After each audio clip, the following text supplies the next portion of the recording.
Hello, everyone. This is to welcome you to our today's session.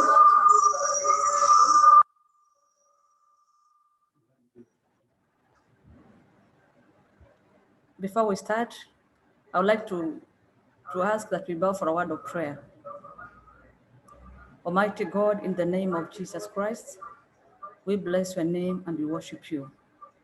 Thank you for this opportunity, dear Father. With the Lord, as we start off, Lord, you're going to help us in this session. And God, you're going to help us even enlighten your people on positive parenting. Have your way and let you be glorified in everything. And this we pray through the name of Jesus Christ, our Lord. Amen. Hello, everyone. It is my humble duty to invite you to our today's session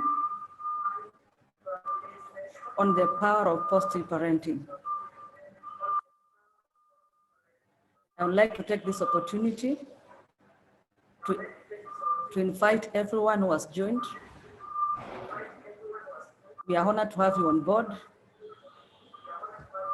And it is my humble duty to now invite our facilitator, our own Reverend Gashoka, who is the regional manager from Northeastern, and will be taking us through the presentation. Welcome, Reverend. Thank you, Jacqueline, for this day.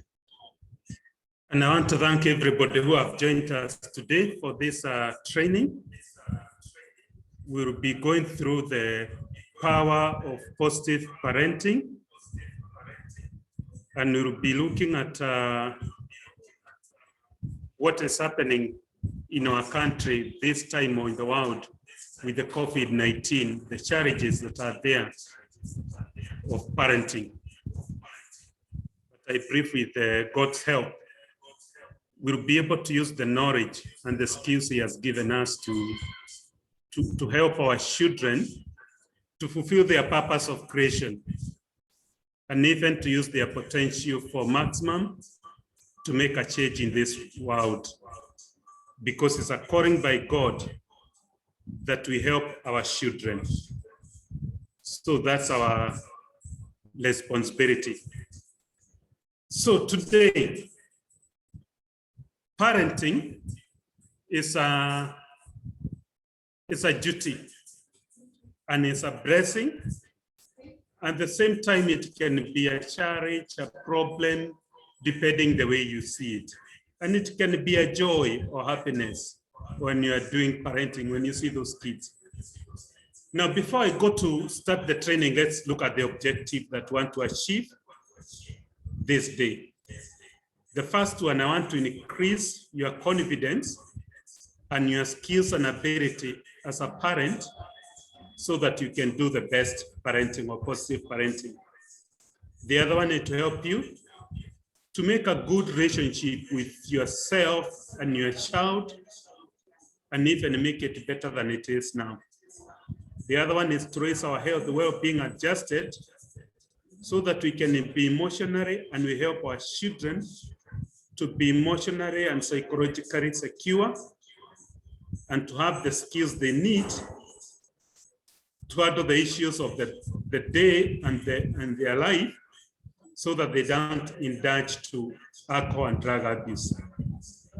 The other one is to work out our best ways effectively to discipline our children. There's a difference between disciplining and punishing. And I would like that we'll help our children, we'll discipline them, but not punish them. That's what we'll be looking. But first, let's ask ourselves, if you are saying this is prevention of drug use through positive parenting, if it's prevention, how do we do prevention and what is prevention?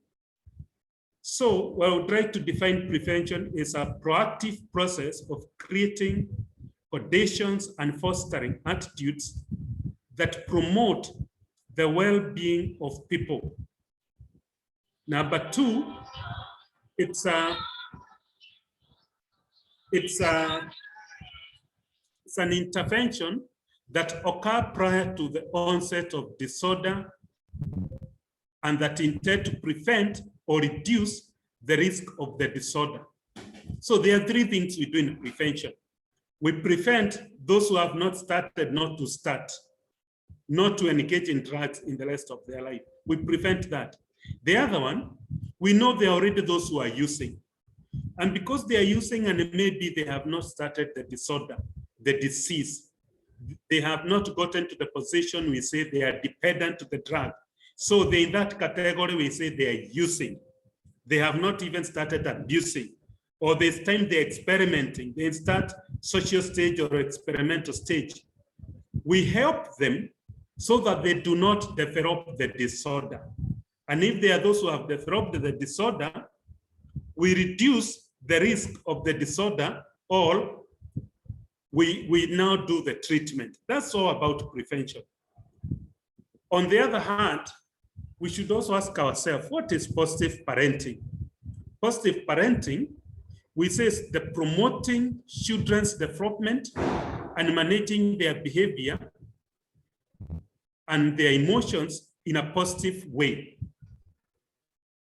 so that they grow and they develop in a safe, secure environment to be the people God created them and to use their potential maximally. The other one, about positive parenting, is building strong relationship between a child and the parent or caregiver. The children strong, they have that social relationship, social good relationship with the parent. They can communicate. They can have good, effective communication. They can be able to talk about ideas, about the challenges of life, what they are going through, without fear of being victimized, without fear of being judged, without fear that they will be punished because they express themselves, the way they feel, the way they see life, they're in a good environment. The other one is emphasizing the positivity in life, to help the children to think positively, to see things positively, to have positive emotions, and to look life in a positive way, not in a negative way, because now they will be able to develop in the right way. The other thing that we look at positive parenting is planning ahead to prevent problems, to prevent challenges, to decrease the risk, but increase the prevention or protective environment. So you decrease the risk that the child is facing. You decrease the risk of the child engaging to drugs or engaging to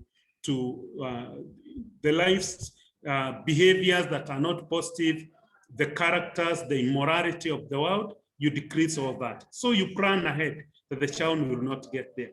And then you also decrease, or you prevent the children to have those friends who will influence your child in a negative way, where there is what we call peer pressure. You prepare your child how to handle peer pressure, how to handle challenges, how to think positively, and to be proactive.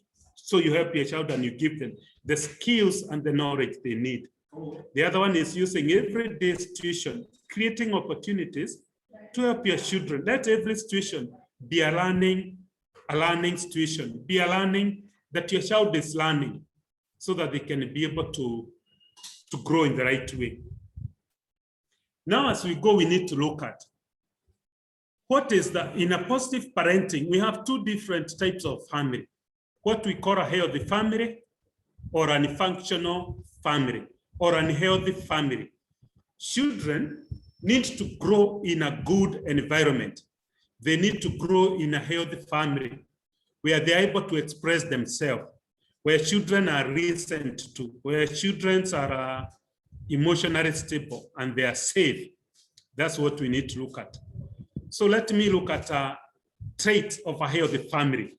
So in a healthy family, there's what we call active listening. The children are listened to, they are respected, when they are listened to, what we call active listening, a parent listens with the eye. So you listen with your eye. You look at your children in your eyes when you are listening to them. You stop reading the newspaper, you stop being in WhatsApp, in Twitter, in Facebook, you stop being on the TV, watching whatever, and you pay attention to the child. That's what I call listening with your eyes. You are looking at that child and you're showing that child you respect him or her. The other one is where you are providing that emotional safety. The other one is you promote continuity. And there is that communicating effectively. When the child talks to you, you respond, and you respond meeting the expectation, and you have expectation from your children. Then there is what we call healthy families. Everyone makes a mistake. You have to look at your child. If your child is 3 or 5 years or 10 years, don't expect a 10-year or 5 years old to behave like an adult or like a teenager. Let the child be the child. Let the child behave according to the age of development. Don't expect more than that. And don't compare that child with a grown-up or with an adult. The energy they have, you don't have as a parent. So allow the child to move up, to pray, to talk, not to sit one place. Those are some of the expectations. And allow them to make a mistake, those childish mistakes. So mistakes are allowed. Then don't be a perfectionist. You yourself, you are not a perfection parent. Even your parenting is not perfect. So don't expect your child to be perfect. Then don't have unrealistic expectations or unrealistic, unattainable goals or objectives. So have an objective that your child can meet, what we call SMART objective, which are specific, measurable, attainable, that way. Then let you bring up your child with love and forgiveness. Ignore those small mistakes. Ignore those mistakes, especially where children is seeking attention, where they are seeking to be loved. Show them love. Express love to them. Don't use your hands to punish your children. If you have to discipline your child, discipline them with either a belt or a stick. Don't use your bare hands. Then forgive where necessary. Forgiveness in both Christianity and in Muslim religion, we find they are forgiving. There's forgiveness. Everyone needs forgiveness. When I make a mistake at the job, at the workplace, or when I'm driving, I ask the policeman to forgive me. I ask my boss to forgive me. The same thing, forgive your children. Let them learn to forgive. And that's why we find the divorce rate in our country and people who are fighting and killing one another. It's because there's no love and forgiveness. Let's help them to grow knowing you can be forgiven. Also, let's develop rules and regulations in our family that will be followed. And let's be firm with those rules and regulations, but also be flexible. Then let's teach value. What values do you have in your family? In your family constitution, written or unwritten, do you have values? Do you respect one another? Wife, do you respect your husband? Husband, do you respect your wife? Do you love her? Is there that mutual respect? So are there values? In our country, Kenya, in our constitution 2010, we have a whole chapter on values that we keep. Do you have values for your family? Then the other one, I know you are very quick to judge your child, but are you quick to praise them, to show them appreciation, to encourage them? When they do good, catch your child when he's doing good. Don't always catch them when they're doing something wrong. Do you approve and show them how you are happy, you are proud of them, telling them, hey, my daughter or my son, I'm so proud of you because of what you have done, because of what you have achieved. Like the other day, Form 4 results were out. Did you tell your son or your daughter how proud you are with the marks or with their performance? Or you are just telling them, hey, you got a B. You could have gotten a B+ or you could have gotten an A. But did you appreciate that they have a B and there's that child who had a need, and the parents paid school fees as you did. Were you happy? Why did you have gratitude to them? Did you encourage them? Or always you see they could have done better than that? When will they do better according to you? So approval and guidance. How do you guide them? Do you show them the way? Those are some of the things to think of. I will not look those unhealthy family traits. I want you to go and look at them. Lack of safety. Is your children safe at your home? Is children safe with your hands? Do you have effective communication or an effective mistrust, extremes? There is no consistency. Are you consistent with your discipline, with your rules and regulation? When you say at 6, they should be at home, are they? When you say no smoking, are you a smoker? Are you a role model or you are not? So that's something to look.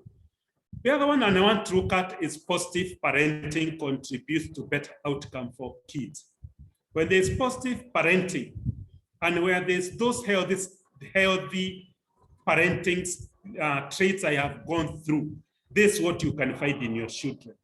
They will have high self-esteem. They will have confidence with themselves.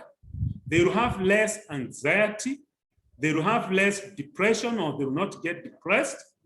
They will have social skills of how to relate with their peers. They will know they are special and they are different. The way the Bible says, I'm fearfully and wonderfully made. I have a trademark, I say, which I believe I am, that I say I'm the most handsome man in the world. Do you allow your child to be the person God created them to be? And true. Can they be able to relate with some people without comparing themselves with the others? Do you help them that? Or are you still comparing your children, the brother and the sister, comparing with them with the neighbors?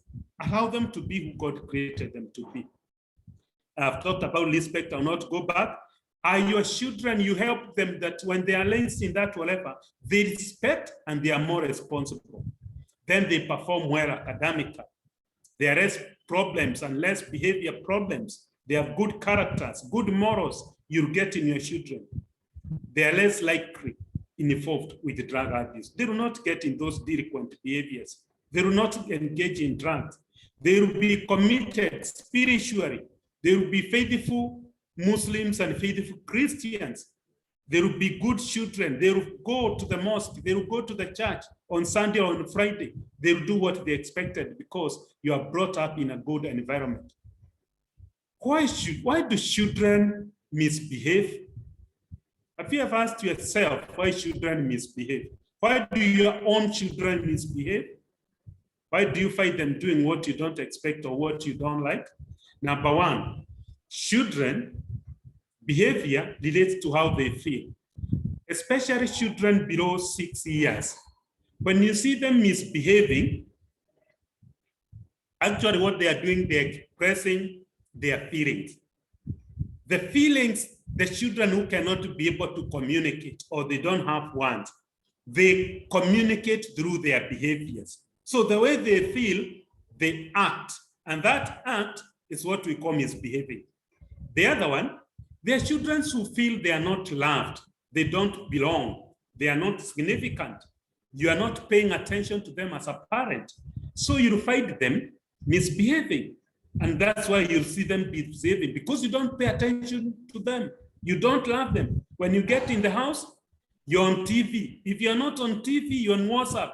You are on those social medias, whatever.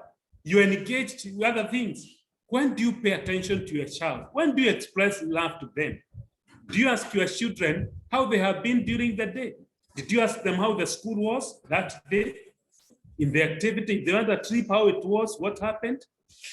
Did you listen to them even when you ask that question? Did you look at them on the face? Did you look at them on the eyes? Did they see that you're interested with what they are saying? Then if you don't, for sure they will misbehave. They will do something so that they can have your attention. Misbehaving child is a child who is discouraged. Are your children discouraged? If they are discouraged, expect them to misbehave. So we need to teach and to train our children some skills. Those skills Help the children to go on their day-to-day life, in their academic life, in their spiritual life, in their professional journey, in all life. They expect this. And even you as a parent, we expect you to have these skills. One of the skills is what we call good communication skills. Good communication skills. Do your children communicate effectively? Do you also communicate effectively? Is your body language and your words communicate the same thing? Do you have good communication skills? That's what we need to teach our children. Also, when you have good communication skills, the children will have social skills. They will be able to relate to you, to the siblings, and to the other children in the right way. Communication skills will be good. Then, the ability to manage feelings. How do I feel when I'm angry, when I'm sad, when I'm whatever? We'll manage the feelings and the emotions the right way. How do we manage them? We need the skills to manage our feelings, our emotions, and express them. The other one is independent skills.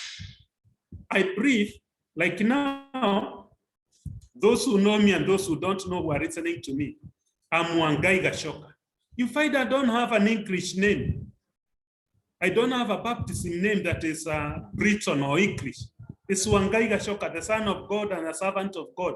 That's my identity. I'm independent from the others. I don't do like the others. I know I'm special, I'm different, I'm unique, and I focus on that. Do you allow your children to be who they are? Do you continue comparing them? Hey, you are not doing like so-and-so. Hey, why are you not like so-and-so? But we are not created like them. We are created in the image and likeness of God. I should be like God, not like my father, not like my mother, not like my sister Dama here, not like that other person. I'm unique, I'm different, I'm special. Let's help our children to be like that. Independence. And when I'm working, I can work independently. I don't have to be supervised. I don't have to have somebody on my toes and whatever. Let me be who I am in the right way. The other one is problem-solving skills. Do I have skills to solve problems? When I'm in a problem with the others, or when I'm offended by the others, or when I'm in a difficult situation, how do I solve problems?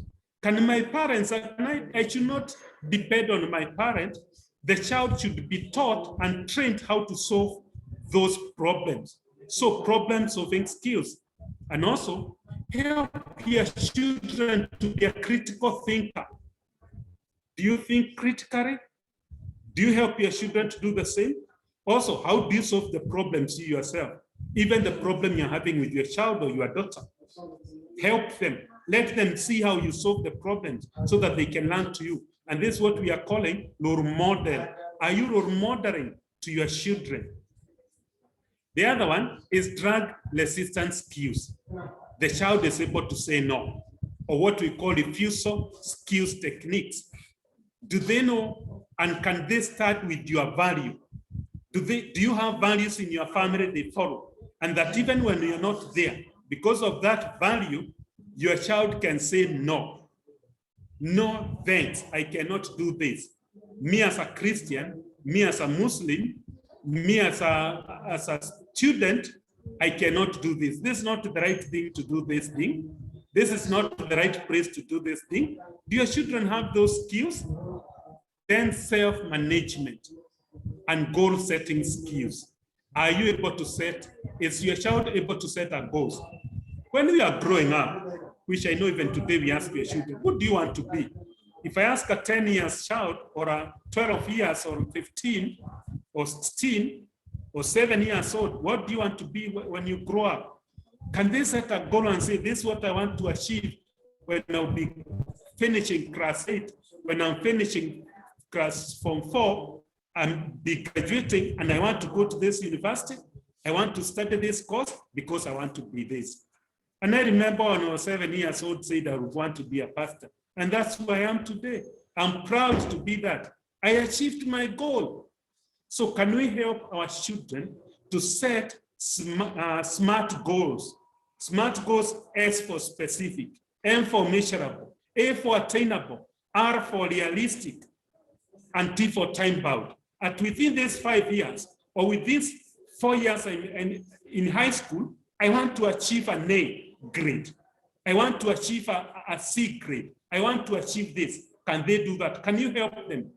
And also setting those small objectives. The other thing maybe we'll look at is children are risk takers, especially teenagers and the youth. They are risk takers. This risk, can we help our children how to take risk? Positive risk, but not negative risk. We help our children to think positively and to take positive risk, but not negative risk. So you as a parent, are you a role model? If you smoke, your children will smoke. If you are chewing mela, unachonga ketepa, una mugoka, you are drinking alcohol, you are doing all those things, expect your children to do the same. You are the role model. And then ask your children. When you ask your children the person they want to imitate, if they don't say you are, then you are a poor role model. If children don't want to be like you, if children don't want to imitate you, you should ask yourself why, and you should address it. So parents, recognize your own risk factor. What are the risk factors for drug use in your children, in your own children? Who are their friends? Who influences your children? If your child tells you he wants to be like Bob Marley, for sure you know he will be a bank smoker. If your child tells you he will be like Ronaldo, you see that child wants to play football. And there is what he likes in, apart from maybe football, there's also another life of Ronaldo or Messi. Why do they want to be like them? You need to find out. And then make a time for training. Speak to them. And remember, a parent, when I say you need to be a good role model, your actions speak louder than your words. Children will not do what you tell them. Children will do what they see you doing. What you do, that's what they do. It's not about what you are telling them. It's about what you do. Teach your children with the good choices and help them to have good friends, to choose good friends, because birds of the same feather fly together. So if your children have bad choices of friends, your child will be influenced to do that bad manners, bad characters, bad morals, bad values. But if they have good choices and their best friends are good performers in school, academically, or athletically, or in sport, that's what will influence them. So make that your child know your friends, know the friends of your children. And also, you yourself as a parent, do you have good friends? Do you have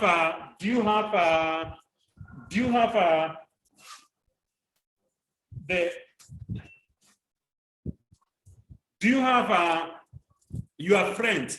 Are they good friends that influence you the right way? Or even your children does not approve your friends that you have? If they don't, why do you think they themselves, they will approve what you, what moral authority do you have to approve the kind of friends they should have? That's the question you should be asking. So you should address that. That's something that you have to address so that you address the correct thing. The other one about that we have to ask ourselves is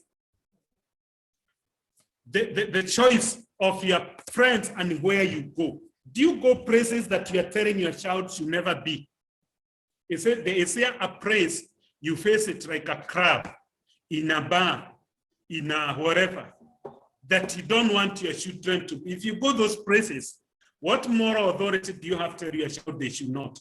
Because that will be an issue, will be a problem. That's something we have to look at. So the choices of even the places you visit, the places you go, should also be the one that you should influence them to have. So do you go with your child in the mosque to pray? Do you go with your child in a church to pray so that they can be influenced in that way? Now, there are about 4 types of parenting styles. I will not pay much attention to the 3 which are negative, the authoritarian parenting, which we say they are dictatorship. I will not look at the permissive or those that are not available parents who are just providers, but let me look at the democratic parenting or the authoritative parenting. Because we are paying attention to the positive parenting. If you are one of those other 3, which are negative, which have negative connotation or negative influence, please change and accept this authoritative parenting. So, number 1, I want a responsive and responsible parent that takes care of the child emotionally, psychologically, and physically. The other one, you must have a resolve. Focus on solutions rather than blaming your child. Don't be too judgmental. Focus on the good things your child is doing and performing. The other one, are you supportive of your child's decision? You must allow your child to make some decisions. As I said, you also have to allow them to make mistakes. So you support your child's decision. Help them to learn that even choices have consequences. Then guide. Do you guide your child? Do you read by example? Are you the role model? The other one, are you willing to discuss the choices that your child has made, and even to guide them and give them lessons and facts why you don't approve some of the choices? Do you do that? Or you only condemn and rebuke and compare? That's wrong. Show them why this is not the best choice. Help your children. There are 5 rights I teach all the young people, even the parents, which I want you also to learn. To do the right thing at the right time and the right place and doing it the right way and being on the right. So this is the right of R-I-G-H-T. Doing the right thing at the right time and the right place and doing it the right way and being on the right. And your children will go that way. Then do you discipline your children? But you're disciplining. Is it a discipline methods that are nurturing or is it punishment? Do you punish or do you discipline? Kindly I ask you all parents, can we be good discipline? Offer discipline, nurturing, forgiving, laughing, but not punitive. It's to help our children to go to be better, to be responsible, to know their rules and regulations from the word they go in our homes, in our family, in our mosque, in our church, in our school, in the country. And we help them to obey so that we don't have corrupt people in the future. Then, want a child to be socially responsible, self-regulated, and very cooperative. That you help your child to be a team, somebody who can be a team worker, who can be able to fit in a team and work in a team and support the other teammates. Now, what are the essential characteristics of a good parent? What do we expect a parent to be? We expect a very loving, affectionate parent. Parents choose to respect, to encourage, to nurture their children rather than judging and blaming them. Are you loving? Do your children consider you as a person who is a good friend? Ask your child who is their best friend, and tell them to give you the 5 best friends. If you are not there, then you have failed as a parent. If you not be number 1, 2, 3, you have failed as a parent. You should be the number 1 first friend of your child. Please don't just be a provider. Be a friend who you can discuss with your children. You discuss the issues they are facing. the problems they are facing, the difficulties, and you overcome those difficulties and challenges together.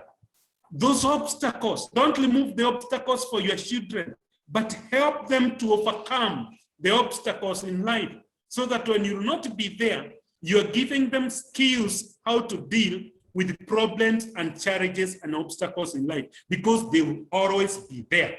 And this will help our children, who we see today, those young people who are married, they are killing one another because they have no skills to solve problems. Who is the problem?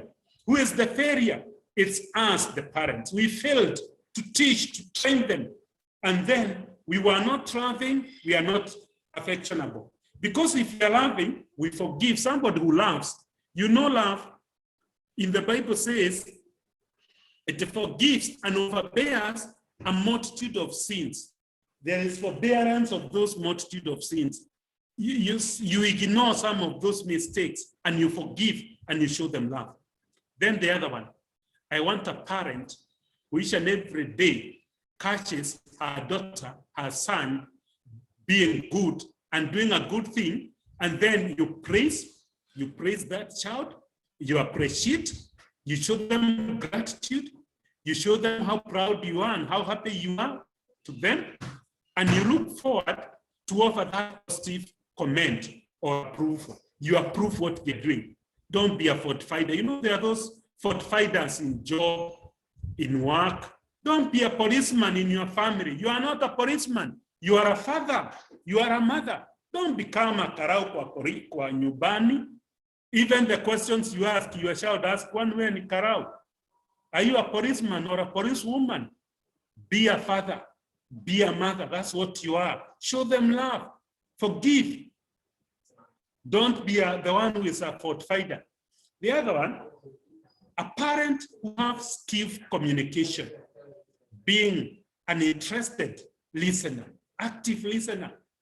But language, even when you're listening to your child, don't just listen with your ears. I said you listen with your eyes. Look at them. When you look at them, you receive even what they are talking with the mouth, the ones they are using, is the body language going together with the demeanor, with the tone, with the face, with the body language. You look at that. Are the child expressing their feelings in their words? Is their opinion on that? Then you show value, that you appreciate what they are talking, you appreciate what they are saying, you express those feelings, and even the child becomes happy. The other one, you as a parent, are you able to manage your anger? Are you able to manage your emotions? Are you able to manage your feelings? Or do you express them? Do you bring all that love, that anger, those tempers? Do you speak badly, even to a point of cursing your child because of the way you are angry? And you know, if you're a Christian like me, we say words have power. Words create. Even God created the world with words. He said, let there be light. Let there be animals. Let there be water. Let there be animals in the water. He created with the words. You are also creating that child.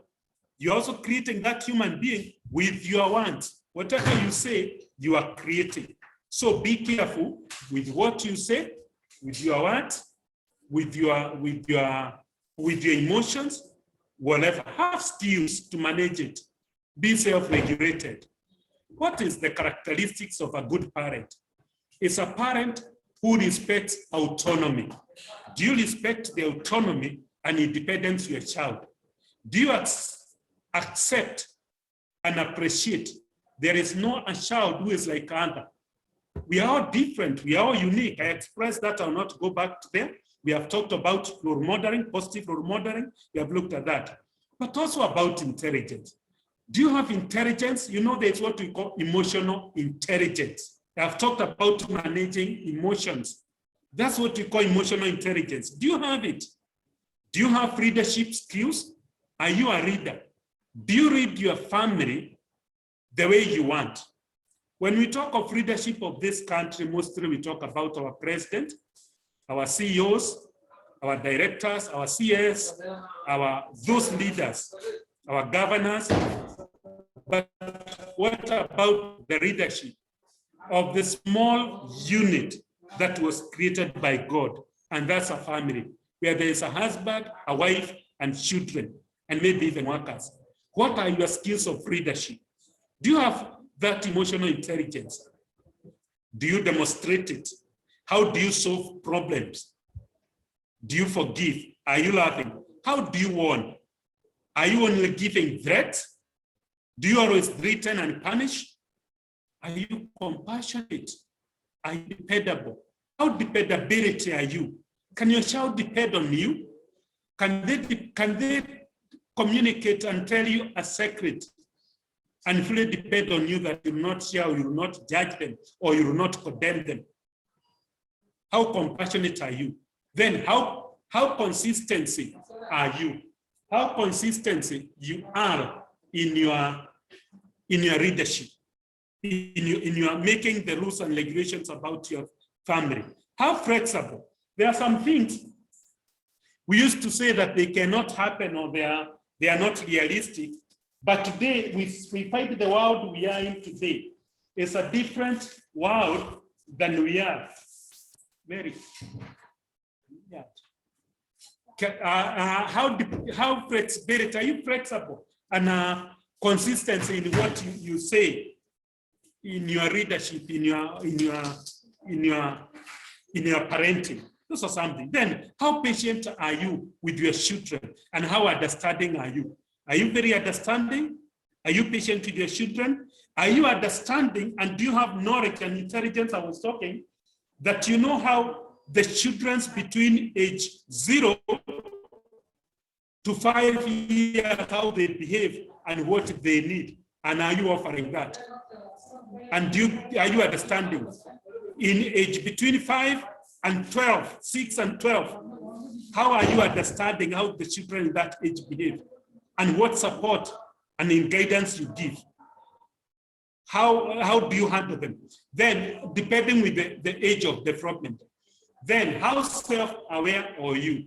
Like now, those who are listening to me already, you have known my accent, even my pronunciation. I know I have a weakness. I don't need you to tell me, because I'm aware already who I am. I'm a typical and indigenous Kikuyu, and I speak like a Kikuyu English.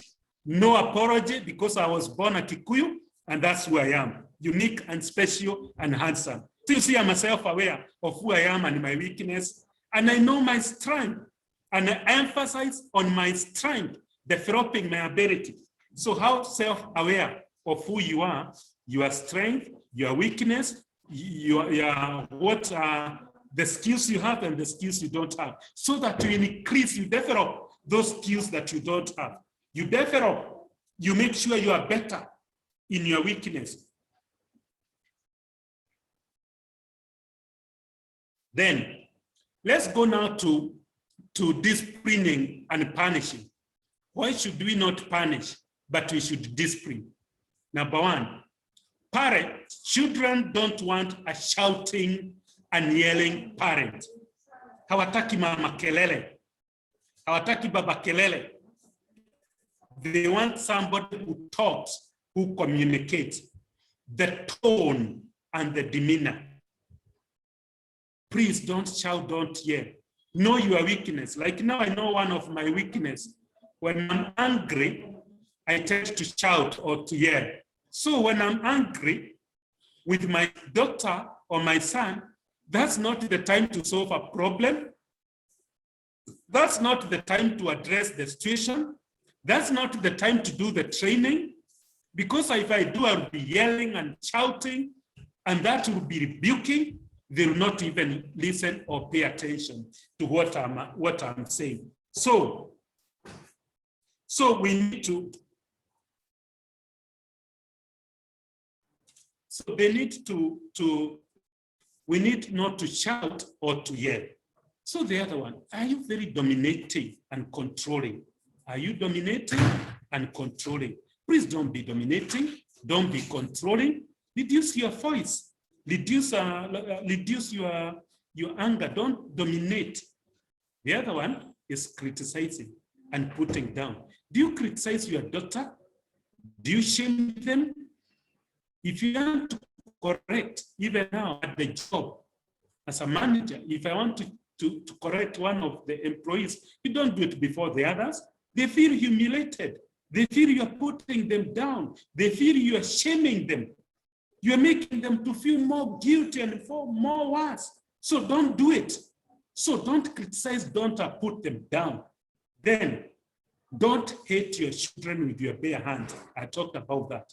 Use a law, use a belt, use a cane, but don't injure. Don't make your child to bleed. Don't make your children to go to the hospital because of what you have done.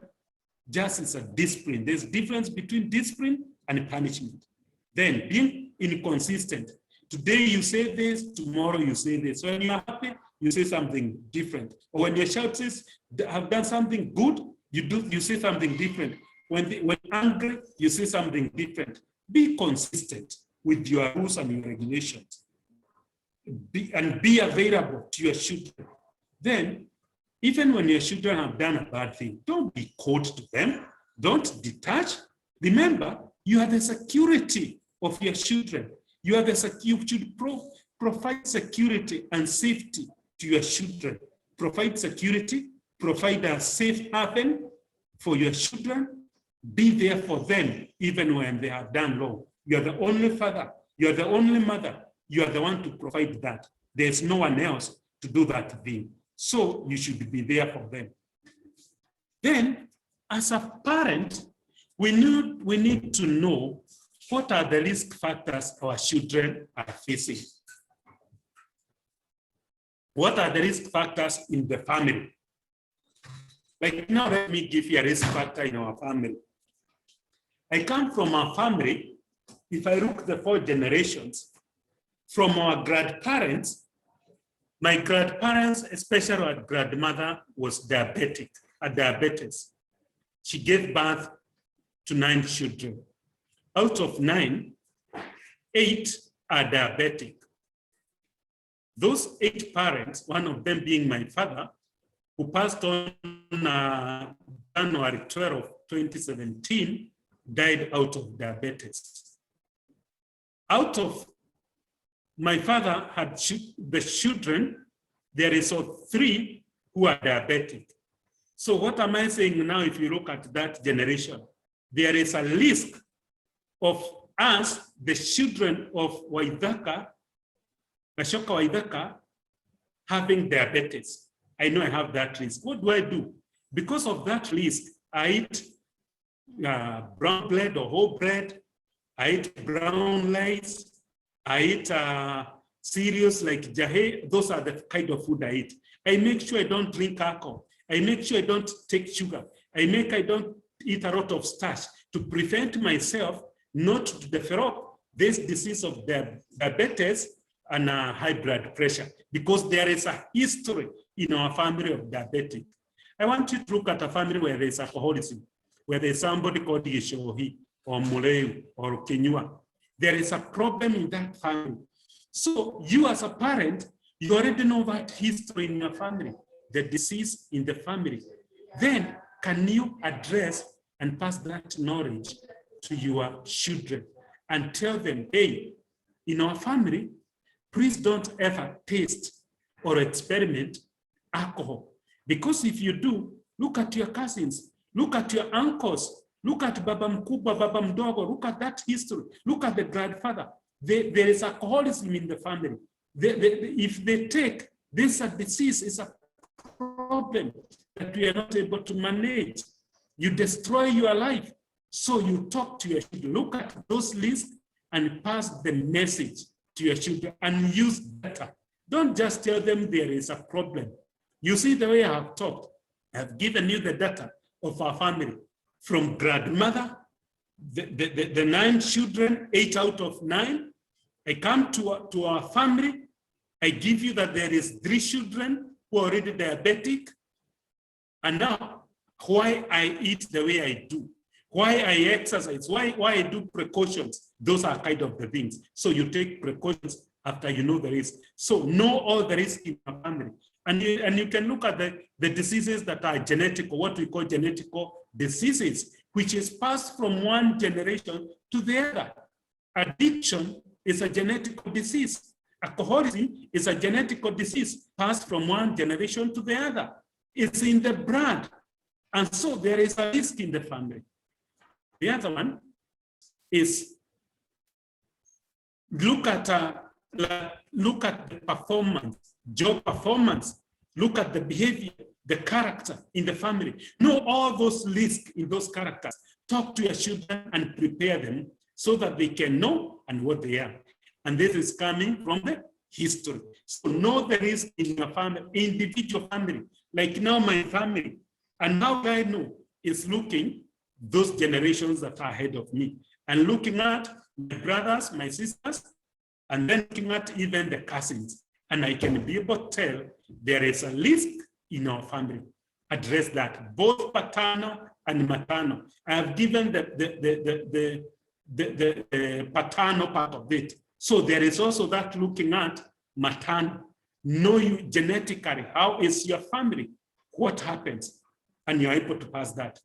Then you can look at, I want to look at 3 R's of punishment, why we should not punish and why we should discipline. One, those children that are mostly punished are not disciplined, there is resentment. So I'm talking of 3 R's. There is resentment. Number 2, there is revenge, and there is retreat. If there is a lot of punishment, there is resentment, there is revenge, there is retreat. And when there is retreat, you find there is low self-esteem. The children become sneaky. They become, there is truancy in whatever. There is diminished, there is lack of trust. You find all those things happening. So how you discipline? Discipline, why should you discipline? Discipline helps children to learn to accept the rules and limitations that are there. Discipline helps children to develop self-control. They develop self-control and even self-esteem. They also consider others. They consider the light and the welfare of the others. They also, those children that are disciplined and not punished, they're able to express their feelings in ways that respect the needs of others. They are also very responsible for their actions. They will accept what they have done. They will not be lying and cheating and saying not them and accusing others falsely. Then there is consistency of discipline. There is also they separate. A parent who is able to discipline separates the behavior from the child. Can I be able to say, we ni mlevi, but the problem ni ulevi si yeye. So there is ulevi, which is the problem, but there is a person. And that's why even when we address those people, we don't call them addicts. We call them persons with an alcoholism problem or with that behavior. So we are able to separate the behavior and the child. Helps a child understand and change the behavior. So discipline is about helping the children to understand and change the behavior. Discipline builds self-esteem and keeps it intact. And discipline respects the child and models respect. Discipline empowers children to understand their behavior. I have said about that, but help them to gain confidence. They're able to gain the confidence in life and encourage them to solve the problem. And they're emotionally supported and stable and foster healthy relationship. So this is all about relationship and builds internal locus of control. You help a child to be self-controlled, to have emotional control. They can control their temper, they can control whatever. But when they're punished, they revenge, they do crazy things. So discipline creates social competency. So you are able to help that. Now, let's understand the resiliency factors that support your children who are in adolescent stage and how they will help them to be better and to how do we support them and how are we able to guide them? Is by helping them in school performance, in schoolwork. So get involved with your child's schoolwork. Get involved in your child's homework. Get involved with the school, the responsibility of the child in school. Get involved with your child's spiritual walk. Get involved how you want your child to live spiritually, to grow spiritually. Help your child to set goals, those smart goals and objectives. Then have positive expectations depending with the age of your child. So if this child is an adolescent, what are you expecting a pre-teenager and teenagers to behave, to think, to express, to do? What are the other teenagers do? I find parents fighting with the children because of the hairstyle, because of the dressing code. Whether we like it or not, whether your child is born again, whether your child is a Muslim, a faithful Muslim, a faithful Christian, he's still a teenager, an adolescent. You don't want them to shave like yourself. I don't expect my son, I have a son who is in university, I don't expect him to shave the way I shave, Jordan style. You don't expect your child to have those hair braids or the hair of your style as a mother with your age as your daughter who is adolescent. Please give them a break, give them to be at that one. So have expectations, it depends with that age.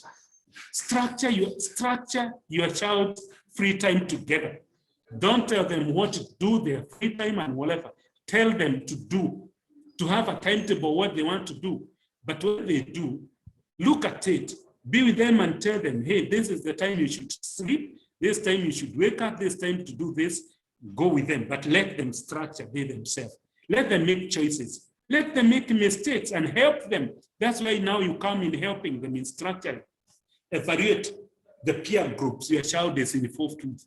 Who are your friends that should expect your child to, or tell them to bring their friends at home. Give them that freedom so that you can know the friends. You can know the parents of those friends of your children. If the best friends of your child, they are alcoholic and they are also abusing drugs, what do you expect from your child? They might also be engaged in them. Build self-esteem of your child. Like now, those who are listening to me, I told you I'm a reverend. I'm an Anglican priest. And being an Anglican priest, I usually go with my daughter in the church. And what do the parents do? Their parents will tell my daughter, she's called Tugi, oh, you are very beautiful. Oh, you are cute. You are smart. Oh, you are good. Oh, you behave well. But this parent who have said all those words, what are they doing? They are building the self-esteem of my daughter, Tugi. But they have never, ever told their daughter who is the same age, you are beautiful, you are cute, you are smart. What are you doing? You are tearing your child down. And that's why now they are engaging those where they are changing their color, they're tinting and a tint for their color because they don't feel proud. They don't build beauty for Tugi. So please build self-esteem of your daughter. Tell them how they look.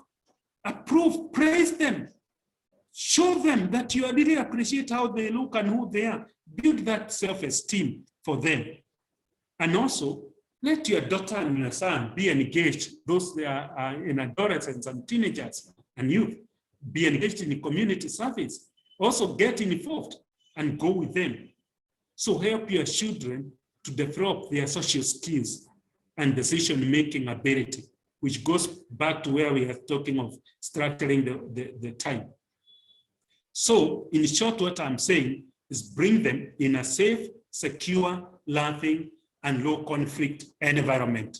So how do we prevent our children to engage over-the-counter drugs, prescription drugs, and those other drugs? What can we do? Number one, I said, know the risk factors. Which are the risk factors that our children are engaged today? We know there is media. We know there is both media, both the ones we know, the TV, the radio, and then there is the social media, Facebook, Twitter, all those, whatever. Then adopt in a resilience approach. adopting a resilience approach. Number 3, give prevention messages. How do you give prevention messages? You have to prevent them through environment, through you yourself, you should not be engaged to. Then, the way I have talked about knowing the risk factor, the genetical and the mental, how is, and the environment that you are bringing up and raising your children. You have to look at all that. Then you have to look at the age. Then you yourself, what are your beliefs and attitudes towards the drug? What are your beliefs? What are your attitudes to the drug? Have you expressed that your child knows what you brief about drugs? Do they know? Do you have rules and regulation addressing that? The other one, how is your home? How do you relate, you parents, both the husband and wife? Do you have a chaotic home where there's abuse, where there is a non-functioning family?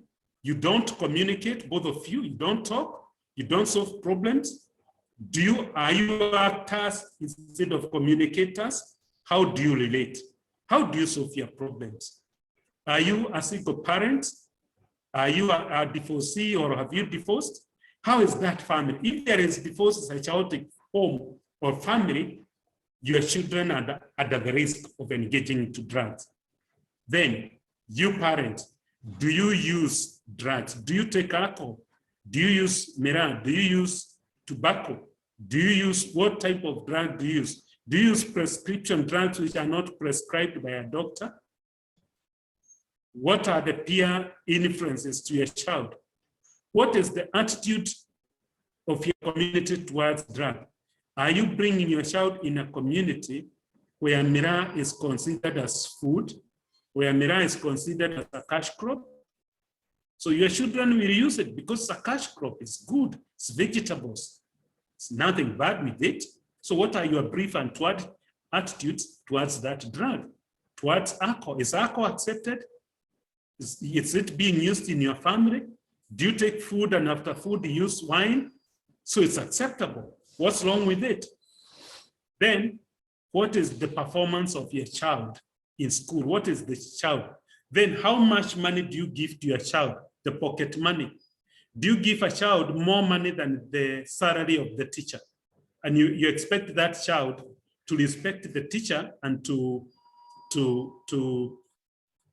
use that money in the right way and not to be used on drugs. What is the appropriate age of starting drugs? Do you have birthday parties in your home? And in those birthday parties, do you allow drugs to be used? Do you allow alcohol to be used? What are the risk factors? We have to know. Do your children go for a sleepover? And when they go for sleepover, do you know that family they are going to sleep? Who are there? Who are the genders in that family? Do you know what drugs are used? Do those families use alcohol and other drugs? You should not allow your child to go for a sleepover unless it's in your, and what you know. And you know, most of the children, please parents know this, especially girls and even now boys. Most of the girls, they have been raped. The people who rape, majority or 60% are raped by cousins or relatives. Let me use the word relatives because it can be an uncle, it can be an auntie. The raping is first in those families or in those sleepovers. So do you allow them? And what do you do with it? Those are risk factors that we need to know and address it. The other one, those peers or friends that your child is associating with, do they use drugs? If they are using, they'll recruit your daughter or your son. Where they are going for sleepover or those friends, is the father of that person have a bar or a pub? Do they own a pub, a bar, a club? Do they sell tobacco products? Then why should it not be introduced to your son or to your daughter? Another risk factor. What are the family conflicts? What are the family stress? Is there a stress in your family? Are you living with somebody with chronic illness? Are you living with a family who has cancer, who have other chronic diseases? Is there that divorce I talked for and that? If the child is brought up in a divorcee family, there is a risk because of that mental and psychological stress of the child of missing the father or the mother, whatever, all those, it's a risk that can be introduced to the drug, because they'll be taking the drug to numb or self-medication to that stress or that depression or that emotional pain. That's why I'm talking of that single parent. You single mother, have you told your child who is the father, if they have been asking or you refuse? That secret you have kept and you don't tell them can lead to drug abuse, so it should be shared. Poor parenting, child relationship. How do you relate with your child? Are you this type of a parent who comes from the journey to the other? You're always flying out of country, when you're in the country, you're in Mombasa, you're in Nairobi, you are wherever, you have no time for your child. You only provide money. The absent parent, that's another risk. Do you monitor and supervise your kids with the way they behave? Do you monitor what they do with the pocket money you give them? How consistent are you? And how consistent are you with the discipline and the support and caring that you give to your children? If you don't, that's a risk factor. If you don't supervise and you are not consistent with whatever you're doing. The other one is the academic performance or academic achievement. Are you always rebuking and comparing your child because they are not performing well? If your child is an A student and they start getting A-, then they go to B+, then to B, then you should know your child have started using drug, or there is a risk of abusing drug or there. And always if you are comparing, when they bring this grade, if there's no time, you praise or you thank or you appreciate or you are proud of the performance of your child. You're always comparing, rebuking, and telling them they are not performing. And you're always demanding better grade than what they have. That demanding will lead them to use bangi so that they can perform better. You're actually pushing them to bangi. And when somebody tells them, smoke bangi so that you can perform better academically, your child is done in bangi. The other one, how involved are you in school? Do you go for visiting, parents visiting day? Do you visit your children when other parents are visiting them? Do you provide good pocket money? Don't do more than is supposed. Are you giving very little pocket money? How are you involved with your school and whatever? Giving too little is bad. Giving too much is bad. Give what is supposed to. Then, lack of clear enforced school policies, lack of clear or enforced policies at home, or rules and regulation, and no expectation from the parent. If the school has no drug policy and they are not enforcing it, it's a problem. As a country, for sure we have failed to enforce the Alcoholic Act 2010, the Tobacco Act 2007, the Psychotropic Act 1994. We find all those drugs are going there. We need to enforce that. Then another one, advertisement. Have you bought your child a computer, an iPad, a phone, and you allow them to use it in the bedroom, in solitary places, in secret places? Do you monitor how they use that phone, that computer, that laptop, that iPhone, iPad? How are they using it? Do you know what they watch? Pornography, drugs, what they are researching on? You need to engage. Those are another risk. What movies are they watching? What games are they playing? Those are other risk factors you need to know, because those are risk factors that you need to monitor. Those commercial advertisements, they influence. They have deception messages, misleading. Take marijuana. Don't drink and drive, but you can take marijuana. So we need to have that. You need to pay attention to that.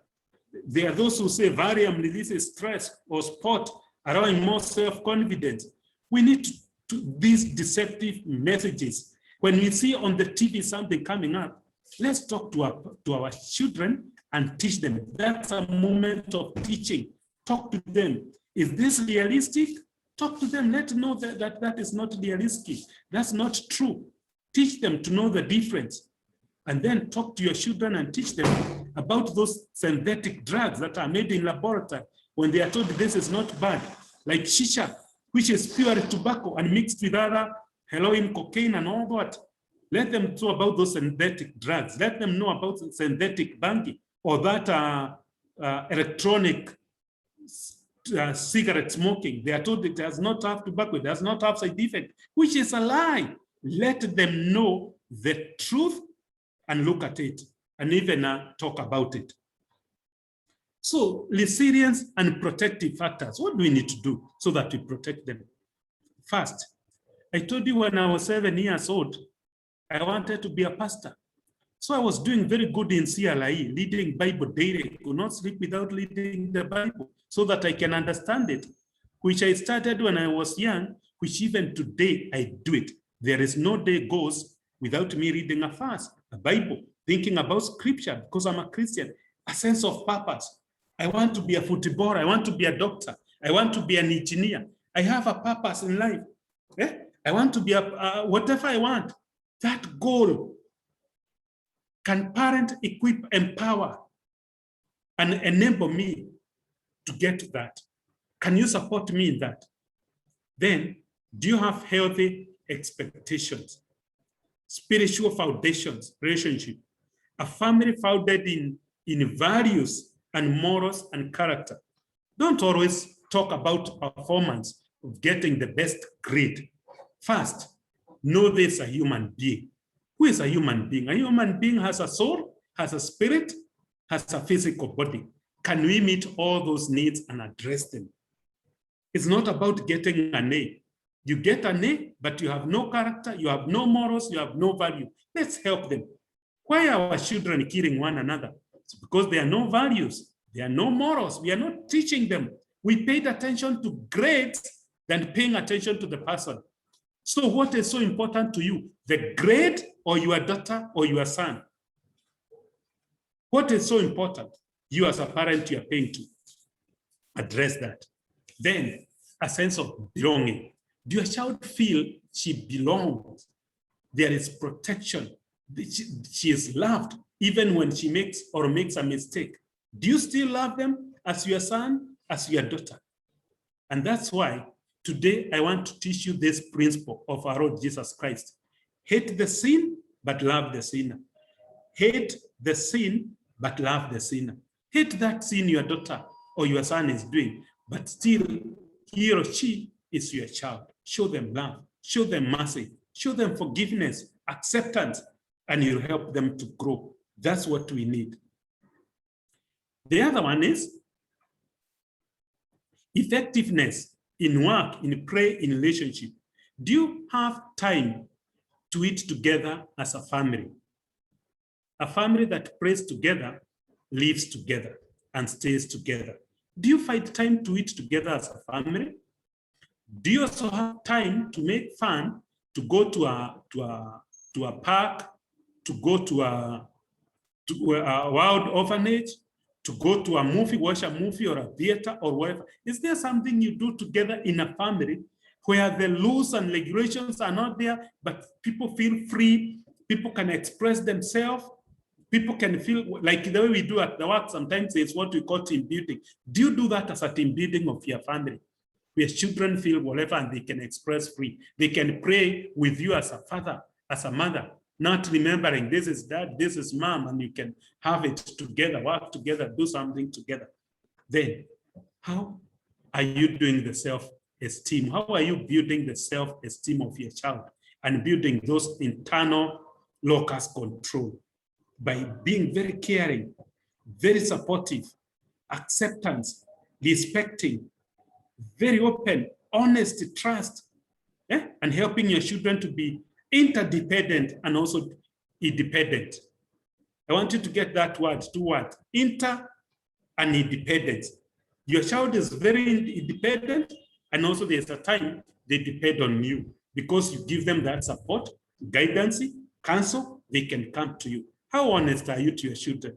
And how are you teaching them to be honest, to be a teen who is a teen of integrity, who have character, who is respected, that kind of a thing. Are you doing that? Are you helping them? That's something we have to look forward and help them to develop in that too. The other also factor is how do you building that when there's a problem, and even the siblings, there's a problem between the children. Do you always intervene and tell the bigger one, hey, you stop. Why are you doing blah, blah, blah? Don't you see this as the young one, don't whatever. You should behave, you are mature, you are the role model, you are the what? But you don't rebuke the young one. You don't allow them to solve the problem. Even when your daughter or your son has a problem with neighbor or another child in school, it's not always good to intervene. But can you help those children to solve the problem by themselves? Can you help them to be critical thinkers? Can you help them to have that problem solving skills and to be those critical thinkers? Allow them to solve their own problems. Even those siblings, don't intervene always. Tell them, hey, both of you, go out there, solve, come with the solution, and I want to know the solution, and I want to know the process you have used to solve the problem. Give them that opportunity. By that, you are developing problem-solving skills. Then that reinforcement of healthy behavior, how they can live together with whatever. Then, as you do that, we need to be aware of the symptoms and signs of drug abuse. You can see I'm having 10 minutes to the end, and there are so many signs and symptoms. And because we are in that age of information, we are not in the age of technology, parents. We are in the age of information, and information is knowledge. I want you, this PowerPoint, we load it in our website. You can go there, you read all those signs and symptoms. You can also go to there are so many information in our website. You can go out there and you read them. You can also go into you can call 1182. We have an 1182 number, which gives free counseling, gives free information. If there are some things, some behavior you are seeing in your child or your daughter you don't understand, please call our number 1182. You'll be given some information, some counseling. Even those are signs and symptoms of various drugs, you can be given, you'll be able to know them, and you'll be able to help them. So this time, the 10 minutes remaining, I want to answer the question, to start answering the questions that are there so that we can answer them. And please, can you have always messages that are very clear of no use messages about alcohol and drug abuse in your family? Have those values that are known by your children, make them, let your children know them, and let them understand them. And you set those limits that your children can be able to achieve so that they can be able to understand.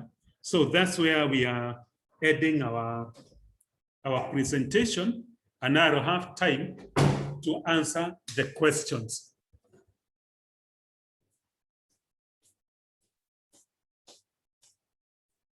Dama, I return to you so that you can let me know the questions you have.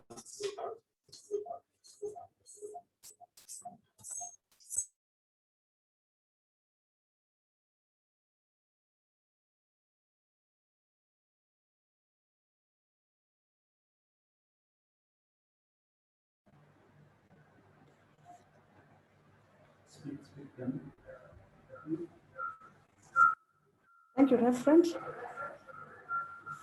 for that topical presentation. A scholar by the name Raura said that to be in your children's memories tomorrow, you have to be in their life today. We appreciate that you've taken us through this. It is not only enlightening and but it's also calling us to our responsibility as parents. And so we need to know that a child whose behavior pushes you away is a child who needs connection before anything else. So I know we've learned, and I hope that everyone will have a reflection today. Are you a friend to your child? And if yes, you're a friend, are you a best friend? And if you're a best friend, what number are you? We do not have many questions from the chats. Let me check.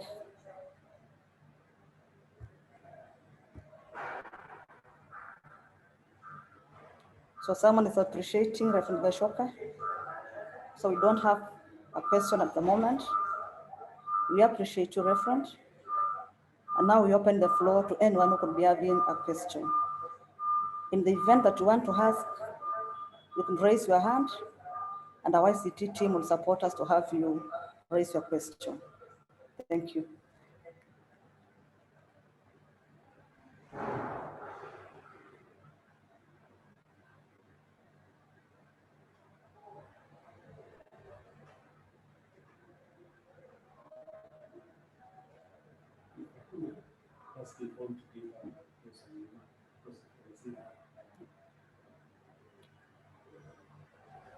And now that we don't have anyone raising a question, it is now my humble responsibility and duty to invite our Director, Public Education, Advocacy and Rehabilitation to make the closing remarks.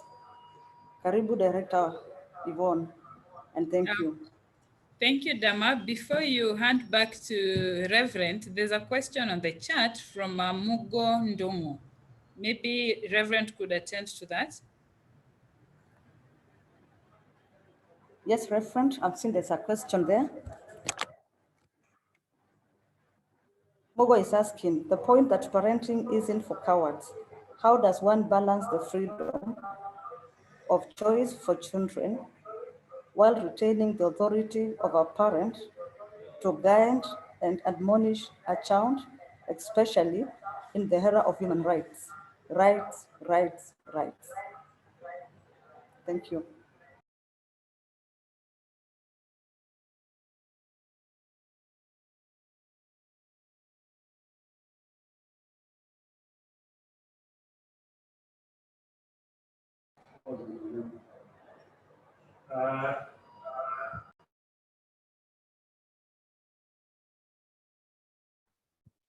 The point Mugo is asking, that the point that parenting isn't for cowards, how does one balance the freedom of choice for children while retaining the authority of parent to guide and admonish the child? One, you fight.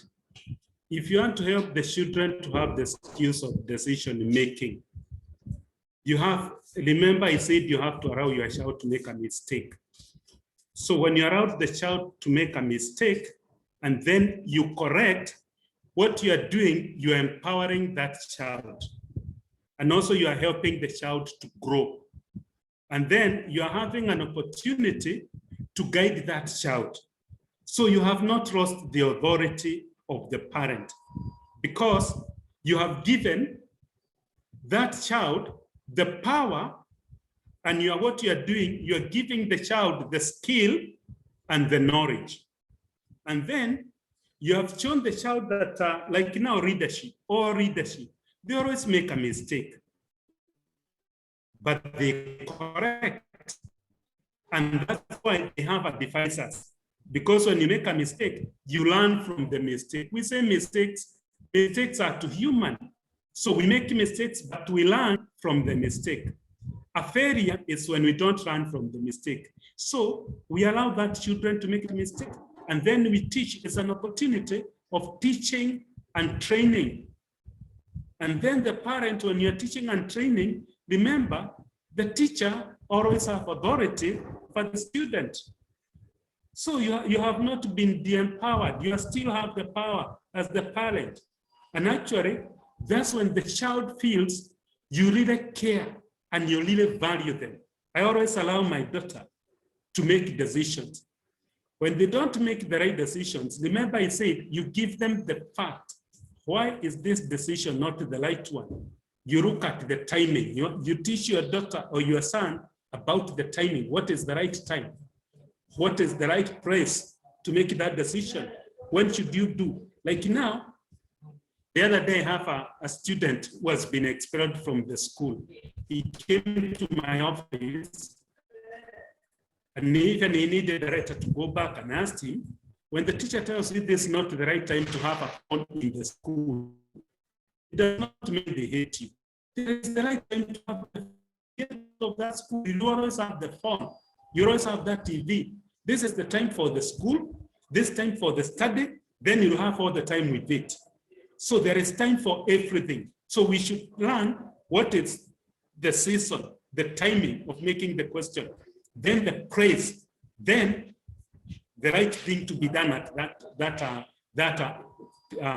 time, doing it the right way. So you're empowering your children. That's what I would say. And you have not lost the power as the parent. Actually, take it as a moment of training and teaching. Thank you, Bwana Moga, for that question. And also thank you, Director.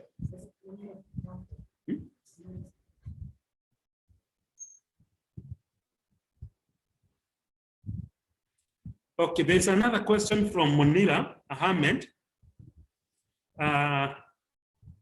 Can you, thank you, excellent presentation. Can you highlight lack of caning and support leading to poor parent-child relationship? Why is caning necessary?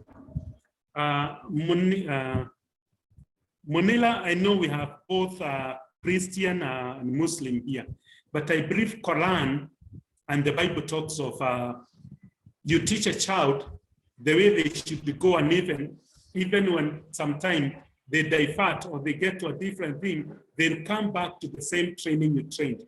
Caning is better than slapping your child. I would advocate you cane your child than slapping them with your bare hand. That you're inflicting pain, and also that hand is the one you express love and emotion with it. So why caning is better? It's not your hand, the same hand, even if you're holding the hand with the stick, when your child, you'll be holding them with your own hand, they'll be feeling, you'll be expressing love, compassionate, and care. So that's why we advocate for caning. But it's the caning that like the one we used to get in school. So ile caning ya punish, so ile caning ya kufanya mtoto wa breed, ya kumuumiza, it's the one that you cane with love, with care.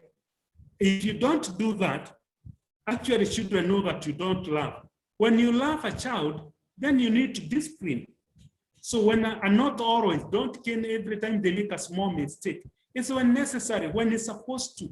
It's when they have made a grievous mistake. It's when they have made something which is so bad. Not every small mistake that you cane because they did not make their bed, because they didn't do the homework, you don't have to cane at that time. It's when they have done those grievous mistakes. That's when you do the caning. So caning is necessary at the right time, at the right environment. Don't cane your children in front of the other children. Don't do that before the others. You are shaming them. You're making them feel guilty. Do it at the right time, at the right place, also as a parent. And do it the right, cane the right way.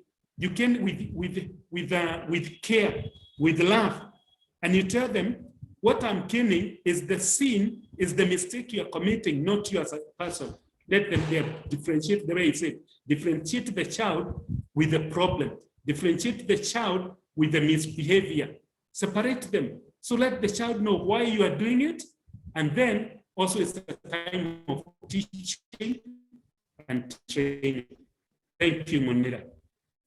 And now I can take it back to Jackie.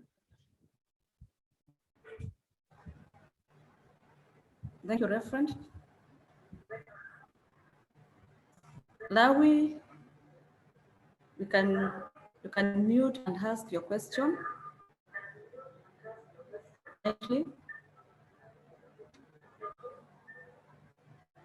Lawi, if you can hear me, kindly unmute and ask your question.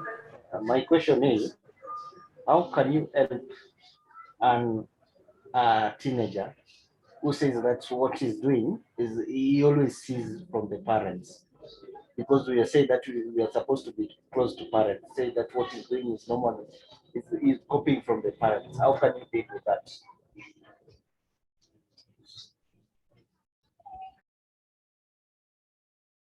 Now, if you could be a bit loud and repeat your question. My question is, how can you Yes. advise a teenager who says that what he's doing is always seen from the parents? He always copies what he's doing from the parents. And what he copies or what his behaviors, he always copies that from the parents, a teenager. Okay. You are saying that what he's doing is copying it from the parent. Lawi. Lawi. Okay, thank you. We'll respond.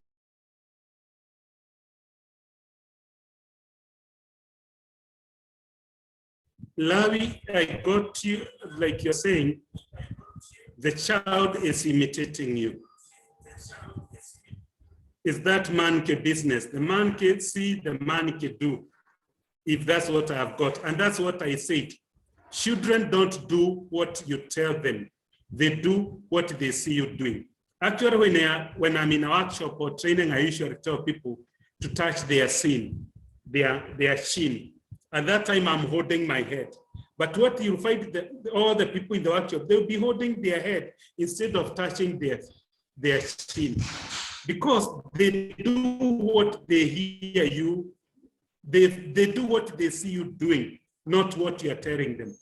So children are very good in copying and imitating their parents.